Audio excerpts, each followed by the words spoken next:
జీవ గ్రంథం ముందు మన పేరు ఉందా? రాయబడి ఉందా? జీవ గ్రంథం ముందు మన పేరు రాయబడి ఉంటే మన పేరు తుడుపు పెట్టబడదు. మనం భూమి మీద జయించేవారిగా ఉంటే శరీర కోరికలు, శరీర ఆశలు, అర్థమవుతుందా?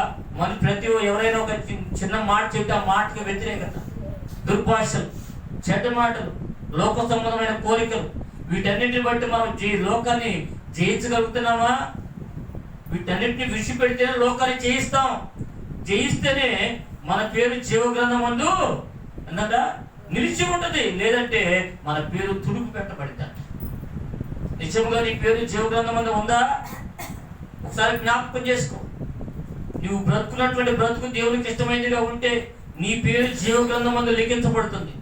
అలా కాకుండా దేవునికి ఇష్టం లేనటువంటి బ్రతుకు మనం బ్రతికితే నీ పేరు తుడుపు పెట్టబడుతుంది. ఒకసారి ఆలోచన చేసుకోండి. అక్కడ రాయబడుతున్న మాట 5వ వచనం కూడా చదువమ్మా.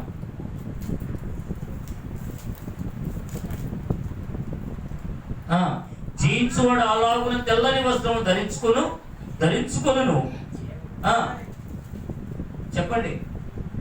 తెల్లని వస్త్రము ధరించుకొనును. జీవగ్రంథం నుండి అతని పేరు ఎంత మాత్రము తుడుపు పెట్టక నా తండ్రి ఎదుటను ఆయన దూతల ఎదుటను అతని పేరు ఒప్పుకొందును. సంఘముతో ఆత్మ చెప్పుతున్న మాట చెవిగలవాడు వినును గాక. దేవుని స్తోత్రం. హల్లెలూయా.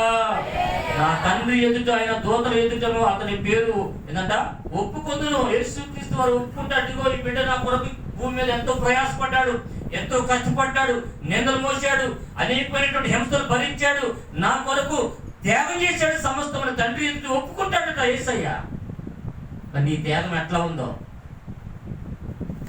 అర్థమవుతుందా? నువ్వు పొందుకునే చెయ్యి ఏ రీతిగా వస్తుందో ఒకసారి ఆలోచించండి. నువ్వు ఈ భూమి మీద జయిస్తే అర్థమవుతుందా?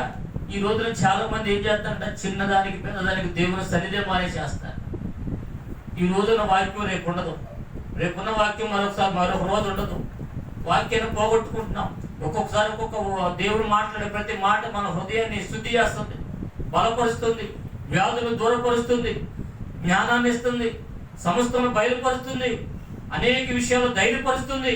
మరి ఇటువంటి మాటలకు నువ్వు దూరం అయిపోయి, దేవుని సన్నిధికి దూరం అయిపోయి, నామకార్థంగా జీవించి దేవుని సమయాన్ని దొంగిలించి నువ్వు దేవుని యొక్క కార్యాల మీద నువ్వు ఎలా కృప పొందుకుంటావు?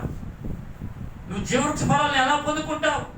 రేపు చనిపోయిన తర్వాత మన ఆత్మ దేవుని దగ్గరికి వెళ్ళిపోయిన తర్వాత భూమి మీద మనం పొందినటువంటి జయాలను బట్టి జీవగ్రంథం మీద నీ పేరు రాయబడుతుందా?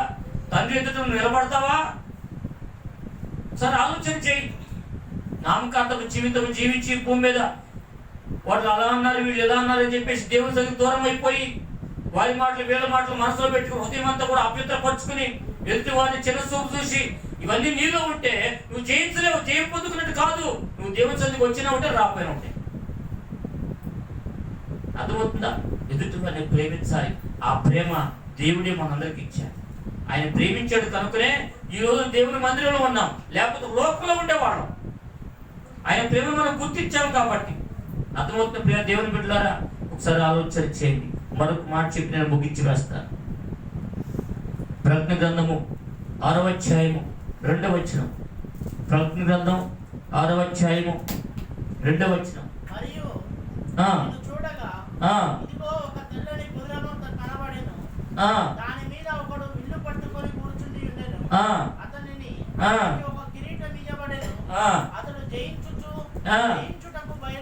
దేవుని స్తోత్రం.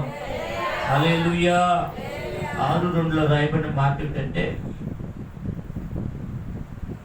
ఇదిగో ఒక తెల్లని గుర్రము కనబడెను, దాని మీద ఒకడు విల్లు పట్టుకుని కూర్చొని ఉండెను, అతనికి ఒక కిరీటం ఇవ్వబడెను, అతడు జయించుకు బయలు వెళ్ళాను.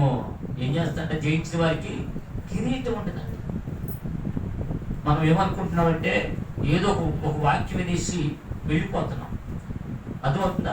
ఒక వాక్యం వినేసి ఏదో కట్టుకోలేదని చెప్తే దాన్ని వినేసి వెళ్ళిపోతున్నారు చాలా మంది. వాక్యాన్ని గ్రహించుకోవటం, తెలుసుకోవడం లేదు. ఈ ప్రార్థన చేసుకోవటం ఎంతవరకే మనం అనుకుంటున్నాం. అనేకమైన ఆత్మ వరాలు ఉన్నాయి, ప్రార్థన మెట్లు ఉన్నాయి, అర్థమవుతుందా? గొప్ప దీవెన ఆశీర్వాదాలు ఉన్నాయి. వీటన్నిటి కూడా ఎవరు పట్టించుకోవట్లేదు. అలా వస్తున్నారు, అలా వెళ్ళిపోతున్నారు. వచ్చేది కూడా లేటుగా. ఆ మాట అంటే వాళ్ళకి బాధ.